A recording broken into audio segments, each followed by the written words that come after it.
पाण हिन वक़्तु मौजूदु आहियूं मोरो कल्चरल लाइब्रेरी में। साथ ई परगि॒णे जे शहर मोरो में कुझु साल अॻु में नौजवाननि एहतिजाज कयो हुयो ऐं लाइब्रेरीअ जी घुर कई हुई। लाइब्रेरी जो कमु मुकमल थी चुको आहे ऐं लाइब्रेरी अंदरि फर्नीचर, लाइटिंग, जनरेटर समेत सभु सहूलियतूं मुहैया कयूं वियूं आहिनि। पर अफ़सोस सां चवणो थो पवे त लाइब्रेरी अंदरि किताबनि जी खोट जे करे नौजवान नस्ल अॼु बि रोडनि ते रुलंदे नज़र अची रहिया आहिनि।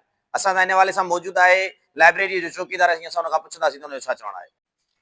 अस्सलाम वालेकुम साईं। अर्ज़ात माना हे मुकमल थी 2025 जे पहिरें महीने में 10 तारीख़ हे तैयार थियल आहे। फर्नीचर, बिजली, लाइटिंग वग़ैरह हर शइ, मोटर, पाणी जा हर शइ जी आहे। बसि सिर्फ़ु मां सिर्फ़ु माना ऐं किताबनि जा बि असां माना सीशन जज नौशर अफ़रोज़ खे बि उन्हनि घुरियो त वाहे असांखे माना जी लिस्ट ॾियो।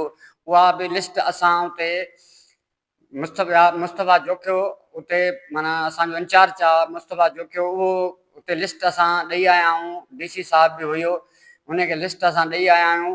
जेको आहे सो हाणे अमल कनि उन्हनि जो माना कमु आहे। असांजे लाइ माना जेको आहे सो असां हिते पंहिंजे हिफ़ाज़त सां, पंहिंजे ईमानदारी सां असां पंहिंजी शइ खे संभाले वेठा आहियूं। तव्हां हिते मौजूदु चौकीदार जी ॻाल्हि ॿोल ॿुधी, उनजो चवणु आहे त लाइब्रेरी जो कमु मुकमल थी चुको आहे ऐं लाइब्रेरी जे अंदरि सभु सहूलियतूं मुहैया कयूं वयूं आहिनि। सिर्फ़ु लाइब्रेरी अंदरि जी ओपन सेरेमनी रहियल आहे ऐं मोरो जे नौजवाननि जो मुतालबो आहे त जल्द खां जल्द लाइब्रेरी जी ओपन सेरेमनी कई वञे ऐं नौजवान नस्ल खे तालीम जहिड़े ज़ेवर सां रोशनास कयो वञे। जी।